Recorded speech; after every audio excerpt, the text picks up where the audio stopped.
네, 오늘은 6월의 마지막 주일이고 또 6월의 마지막 날입니다. 기대와 소망 가운데서 시작했던 한 해가 절반이 꺾이는 날인데요.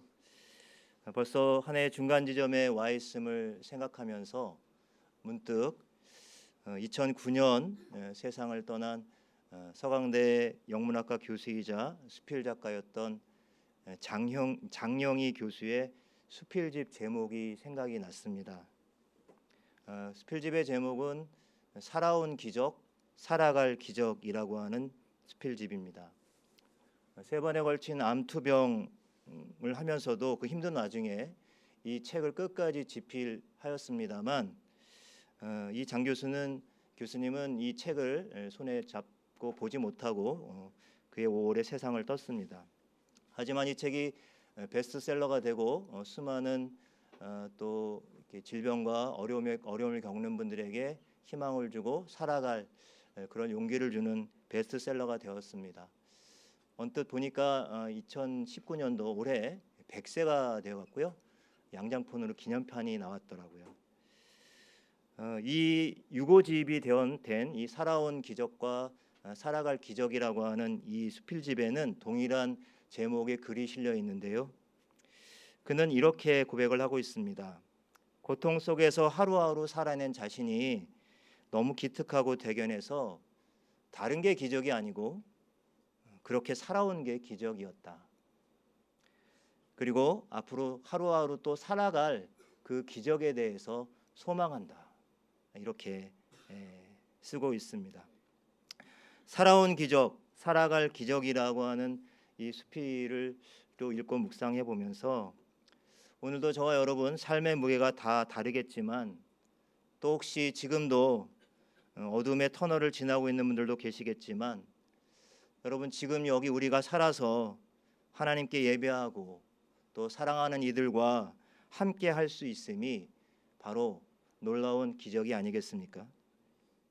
우리가 살아갈 날들이 때로는 풍랑이 있는 바다같이 느껴질 때도 있겠습니다만 하나님이 분명 우리와 함께 하시고 또 우리와 함께하는 사랑하는 이들이 우리 곁에 있기에 하루하루 살아온 기적들이 또 다시금 살아갈 기적으로 이어질 줄로 믿습니다. 오늘 말씀 나누기 전에 잠깐 든 생각이었습니다만 살아온 기적과 살아갈 기적 사이에 있는 저와 여러분 우리 모두에게 우리 주님의 은총과 평화가 함께 하시기를 간절히 빕니다. 오늘 함께 나눌 이 하나님의 말씀은 신약 성경에서도 가장 짧은 책이라고 할 수 있는 요한 3서의 말씀이죠. 소아시아 7교회에 대한 연속 설교를 연초에 하면서 이 사도 요한에 대해서 잠깐 소개한 적이 있었는데요. 예수님의 제자로 끝까지 살아남았던 나중에 요한계시록까지 쓴 이 사도 요한은 이 소아시아 7교회 중에 에베소 교회, 첫 번째 소개되었던 에베소 교회의 목회자였습니다. 오늘 본문에서 자신을 장로라고 그렇게 표현하고 있습니다만 그 당시에 이 장로는 오늘날 우리 교회의 직분으로서의 장로가 아니라 바로 그 교회를 섬기는 그러한 목회자로서 그 역할을 하는 직분이었습니다. 이 에베소 교회, 특별히 사도 요한이 목회를 했던 이 교회, 아마 오늘날처럼 이렇게 큰 교회 건물을 단독으로 가지고 있는 교회가 아니라 여러 교회들이 가정교회들이 흩어져 있는 것이 바로 초대교회 형태였을 텐데요. 그때 이 당시에 그 에베소 교회 가운데 한 가지 좀 걸리고 문제가 되는 사건이 있었습니다. 오늘 본문에 나오고 있는데요. 그것은 바로 영지주의 이단과 그다음에 유대의 율법주의와 그다음에 로마의 박해라고 하는 여러 가지 위기 속에서 그리스도인들이 이것저것 흩어져서 그래서 가정교회를 이루고 또 예배를 드리고 있는 그런 공동체에 수많은 떠돌이 설교자들 또 순회 선교사들이 함께 떠돌면서 말씀을 전하고 복음을 전하는 일들이 있었는데 이들을 두고 어떻게 영접하는가, 이들을 어떻게 잘 환대해야 되는가, 아니면 이들을 또 박대하거나 좀 냉대하고 아니면 우리를 지키기 위해서 그렇게 좀 배제하는 그런 모습들이 교회 안에서 이렇게 좀 얽히고 설켜 있었다고 하는 것입니다. 낯선 이들을 맞이하는 그러한 그들을 맞이해서 그들을 영적으로 재충전해서 주의 일을 계속할 수 있도록 그렇게 환대해주고 도우려는 사람들이 한쪽에 있는가 하면 다른 한쪽에서는 자기 공동체를 어떻게 보면 지켜내기 위해서 오히려 이들을 받아들이지 않고 이들을 박대하고 이들을 차갑게 대하는 그러한 사람들이 있었다고 하는 것입니다. 오늘 본문에도 바로 그 두 종류의 사람이 등장하고 있는데요. 첫 번째 사람은 바로 오늘 이 요한 3서의 수신자인 요한이 지금 이 편지를 보내고 이 편지를 받게 될 수신자로 여겨지는 가이오라고 하는 사람입니다. 이 가이오에 대해서는 우리가 정확히 그 신상에 대해서 알 수는 없습니다만 적어도 오늘 본문 말씀에서 이 가이오에 대한 그런 간접적인 증언을 통해서 이 가이오가 어떤 사람인지를 알 수가 있습니다. 우선 이 가이오는 사도 요한이 깊이 사랑하고 또 신뢰하는 사람이었음에 분명합니다.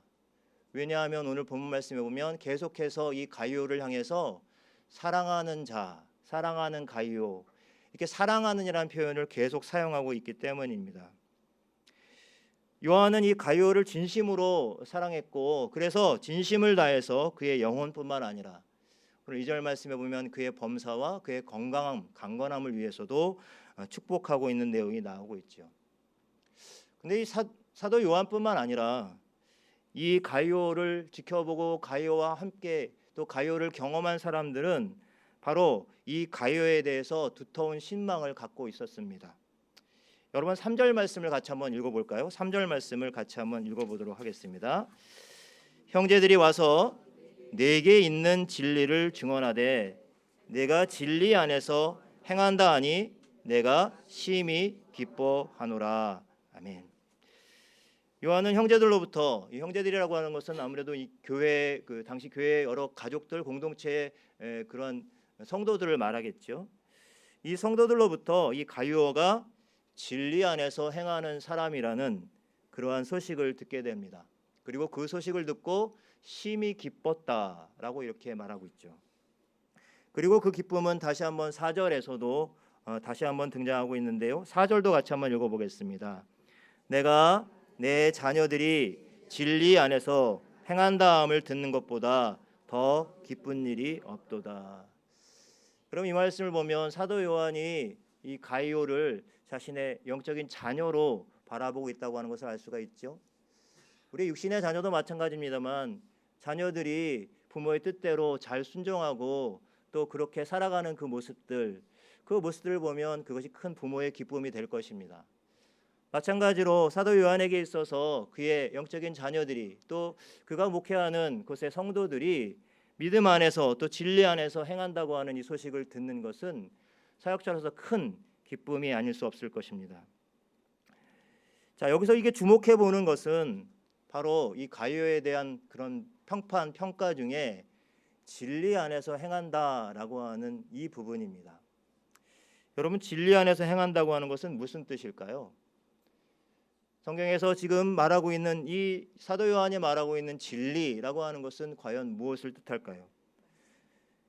철학적인 개념으로서의 진리나 아니면 도덕이나 윤리의 기준으로서의 진리, 그리고 세상의 이치와 원리로서의 진리가 있겠습니다만 지금 오늘 사도 요한이 말하고 있고 그리고 그의 형제들이 가이오에 대해서 증언하고 있는 이 진리는 그런 것들이 아니겠죠. 말씀이라고 하셨는데 바로 말씀이 육신이 되어서 우리 가운데 오신 바로 예수 그리스도가 바로 진리이시죠. 그러니까 진리 안에서라고 하는 이 말은 바로 그리스도 안에서라는 말과 같은 말입니다. 아마 이 가이오의 주변에서 이 가이오를 바라보고 가이오가 믿음의 삶을 살아가는 그 모습들을 쭉 지켜보면서 사람들은 그가 바로 예수 그리스도를 따라 예수 그리스도 안에서 행하는 사람이라고 하는 그러한 평판을 갖게 되었던 것입니다. 바로 가이오가 살아간 삶이, 가이오가 보여준 삶이 그가 진리 안에서 행하는 자임을 증거하고 있었던 것이죠. 여러분, 그렇다면 이 가이오가 진리 안에서 행하는 자라고 하는 평판을 들었는데요. 가요의 삶의 구체적으로 어떤 부분이 그로 하여금 진리 안에서 행한다는 그런 증언을 듣게 했던 것일까요? 5절과 6절 말씀을 증언하였느니라까지 한번 읽어보도록 하겠습니다. 같이 읽겠습니다.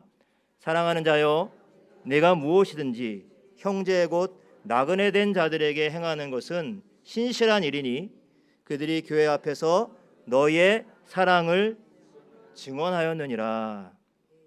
아멘. 대개 누군가 진리를 행한다, 진리를 따라 살아간다라고 할 때 우리는 좀 더 고상한 어떤 신앙의 생활의 모습을 떠올리기가 쉽습니다. 여기서 고상한 신앙생활이라고 하는 것은 우리가 가지고 있는 어떤 종교적인 어떤 행위들로 나타나는 것들일 수 있겠죠. 우리가 경건하게 예배를 잘 드린다거나 아니면 열심을 가지고 우리가 말씀을 배우거나 가르치거나 아니면 복음의 열정을 가지고 전하는 그런 전도자의 삶을 산다거나 하는 소위 우리가 보통 말하는 영적인 일이라고 보여지는 그러한 일들이 우리가 진리를 행한다라고 했을 때 어울리는 그러한 말일 것입니다. 자, 그런데 오늘 본문에서 가이오가 진리 안에서 행한다라고 하는 그런 말을 듣게 되는 것은 앞서 아마 그가 참 믿음의 삶을 살고 예배하는 삶을 살고 기도와 말씀과 복음 전도에 대한 삶을 살았겠습니다만 사실은 직접적으로 그런 것보다는 오히려 그가 주 안에서 형제된 자매들 그리고 아까 말씀드렸던 것처럼 그렇게 떠돌이 설교자들과 순회하는 그러한 주님의 복음 전도자들을 사랑으로 정성껏 환대한 구체적인 그 일이 바로 진리 안에서 행한다는 평판을 듣게 한 것입니다.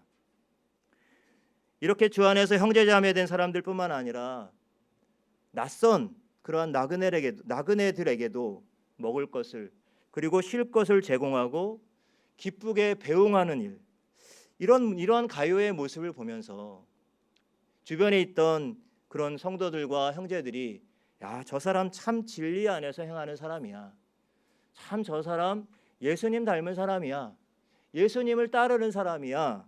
라고 이렇게 증언했고 이 증언이 오늘 사도 요한의 귀까지 들렸던 것입니다. 특별히 오늘 5절 말씀에 보면 나그네들에게 행한다라는 표현이 나오고 있는데요.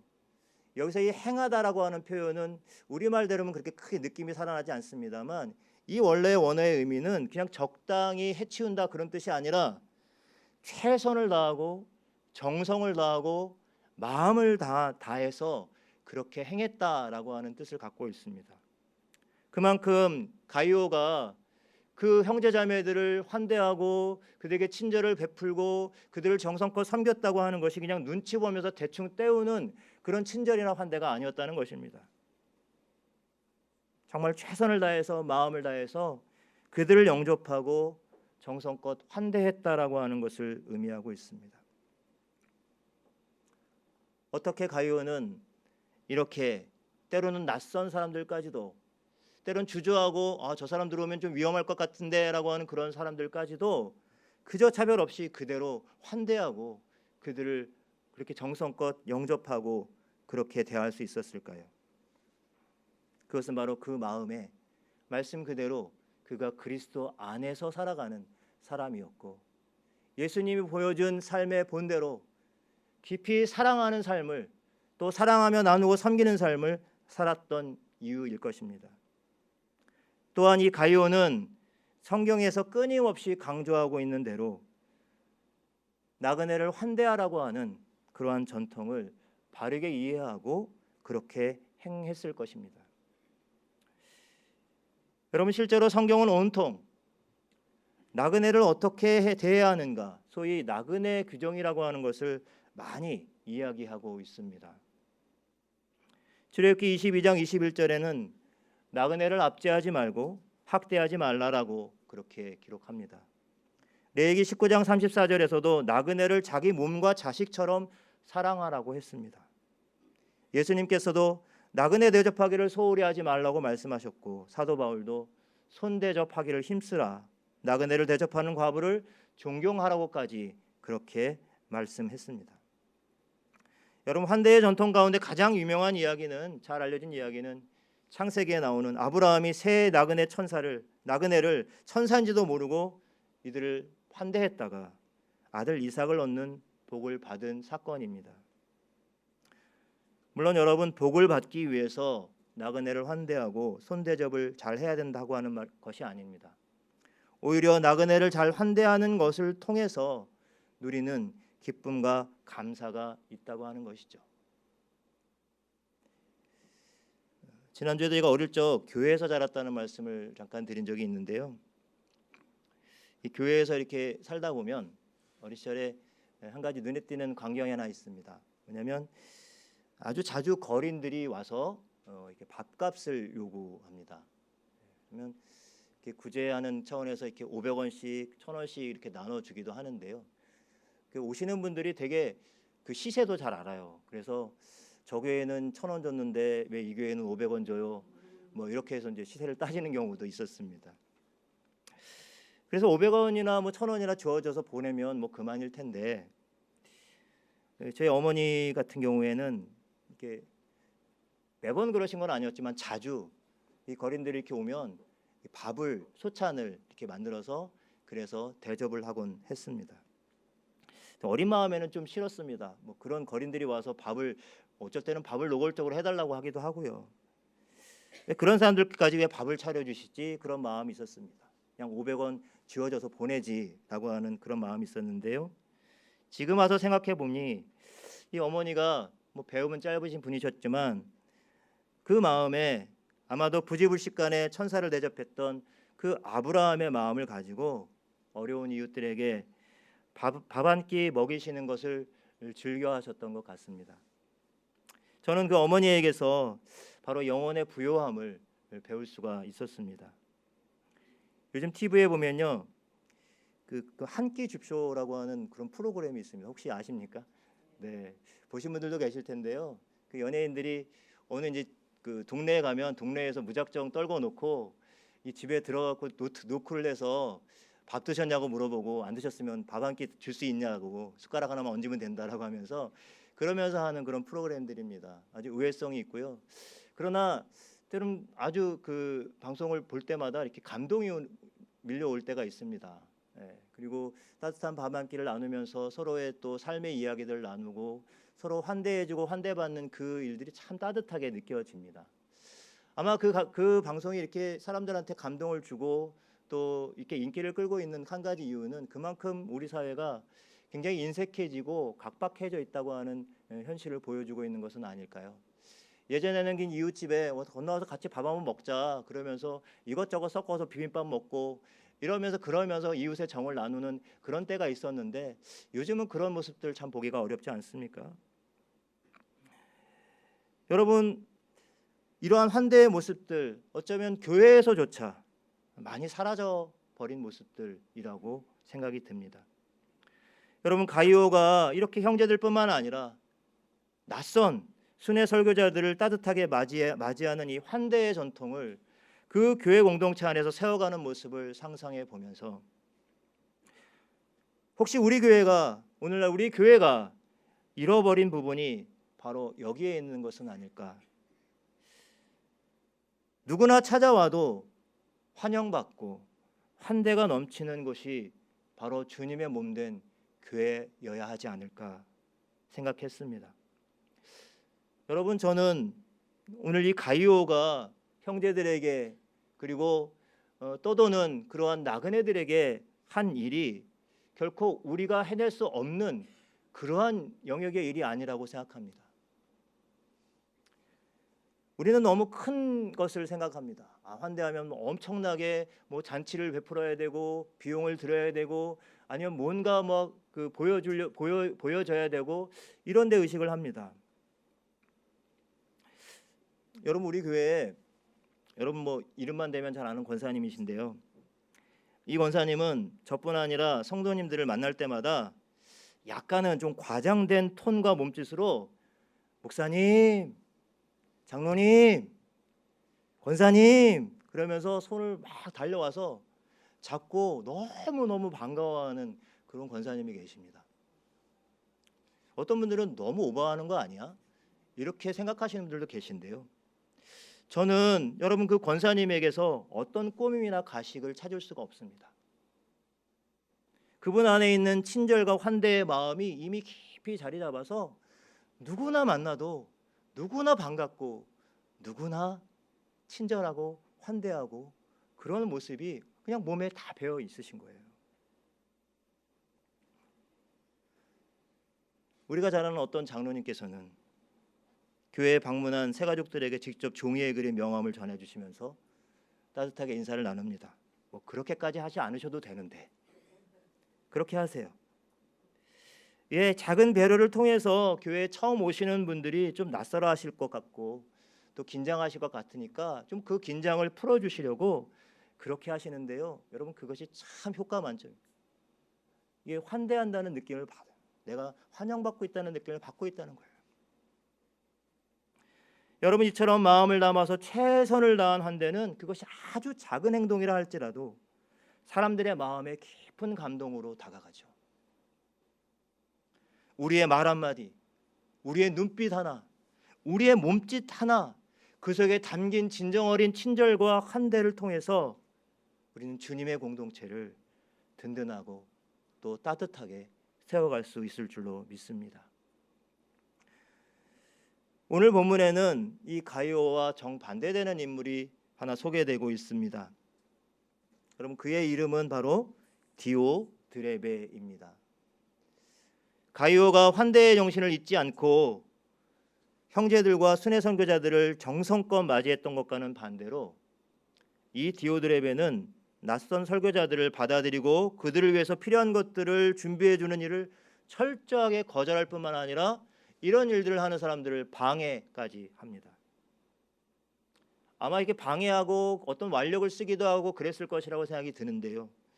그가 이렇게 방해할 수 있었던 것으로 보아 나름 그 교회 공동체 안에서 영향력을 갖고 있었던 사람이 분명합니다. 하지만 사도 요한은 이 디오드레베를 으뜸이 되기를 좋아하는 자라고 이렇게 소개를 하고 있습니다. 으뜸이 되기를 좋아하는 자라는 평가는 바로 이 디오드레베가 어떤 사람이고 그의 냉정한 행동들이 어디서부터 왔는지를 잘 보여주고 있지요. 그는 무엇이 하나님이 기뻐하시는 일이고 무엇이 공동체의 덕을 세우는 일인가 보다는 자기의 영향력을 확인하고 자기의 자리와 자기의 위치를 지키는데 더 큰 관심을 가지고 있었던 것입니다. 하나님의 뜻을 앞세우면서 정작 자기의 뜻을 강조하는 이의 목소리가 커지면 커질수록 그 공동체에는 사랑이 식어지고 그리고 서로에 대해서도 인색해지게 되겠죠. 뿐만 아니라 우리가 좀 더 귀를 기울이고 관심을 가지고 환대해야 할 그러한 나그네들로부터도 멀어질 것입니다. 성도 여러분, 오늘 우리는 분명 그리스도인이라는 이름으로 또 우리는 교회라는 이름으로 진리 안에서 행하는 사람들로 부름받은 줄로 믿습니다. 하지만 과연 우리가 그 부르심에 얼마나 귀를 기울이고 듣고 응답하고 있으십니까? 우리들은 얼마나 하나님이 기뻐하시는 일, 바로 주님 안에서 형제 자매된 이들뿐만 아니라 낯선 나그네들까지도 최선을 다해서 친절과 환대를 행하고 계십니까? 우리의 말 한마디, 눈빛 하나, 몸짓 하나에 우리는 얼마나 따뜻한 온기를 품고 사람들을 대하고 계십니까? 우리 주님께서는 마태복음 10장 42절에서 이렇게 말씀하십니다. 이 작은 사람들 가운데 하나에게 내 제자라고 해서 냉수 한 그릇이라도 주는 사람은 절대로 자기가 받을 상을 잃지 않을 것이다. 이 말씀을 읽으면서 갑자기 냉수 한 그릇이 요즘 날이 좀 더워지니까요 냉면 한 그릇으로 보이더라고요. 뭐 냉수 한 그릇이면 어떻고 냉면 한 그릇이면 어떻겠습니까? 우리가 사랑으로 함께 나눌 수 있다면 서로 그러니까 갈증 나는 사람들 또 배고픈 사람들 어렵고 힘든 사람들에게 우리의 진정한 마음들을 함께 나눌 수 있다면 그것이 아무리 작은 것이라도 깊은 감동으로 또 아름다운 주님의 몸을 이루는데 큰 힘이 될 줄로 믿습니다. 우리가 자기 문제에만 골몰하고 붙들려 있다 보면 도무지 마음에 여백이 생기지가 않습니다. 여유가 점점 없어지고요, 인색해지고 표정도 어둑어둑해지게 됩니다. 정말 우리가 행복해질 수 있는 비결은 자꾸 무엇을 담고 채우고 그 욕망을 갖고 붙잡으려고 하는 데 있지 않습니다. 오히려 다른 이들을 축복하고 환대하는 공간을 자꾸 우리의 삶에서 넓혀가는 것, 그것이 바로 진정한 행복에 이르는 길이라고 할 수 있습니다. 사랑하는 성도 여러분, 저는 여러분들이 디오드레베의 자리에서 벗어나서 오늘 가이오처럼 진리 가운데서 또 예수 그리스도 안에서 이렇게 친절과 사랑과 환대를 베풀며 살아가는 그러한 복을 누릴 수 있기를 바랍니다. 저 또한 사도 요한처럼 우리 교회 성도들이 진리 안에서 행하는 사람들이다, 그러한 소문과 그런 확신 속에서 얻을 수 있는 그런 기쁨을 맛보아 누리기를 원합니다. 초두에 살아온 기적과 살아갈 기적에 대한 우리 장영희 교수의 글을 잠깐 소개했지만, 여러분, 우리는 또 이제 반년을 살아왔고요, 또 앞으로 남은 반년을 또 살아갈 텐데, 기적과 같은 삶을 우리가 살아왔다면 또 우리에게 주어진 또 남은 시간들도 하나님께서 우리와 함께 하실 때 또 기적과 같은 삶이 펼쳐질 것이라고 믿습니다. 그 삶의 과정 속에서 그냥 나 자신만을 위해 살려고 애쓰고 아둥바둥 거리지 말고 누군가를 위해서 내 삶을 내어주고 또 그렇게 우리의 삶 속에서 환대의 공간을 넓혀갈 때 하나님께서 저와 여러분에게 큰 은혜와 복을 허락하여 주실 줄로 믿습니다. 기도하겠습니다.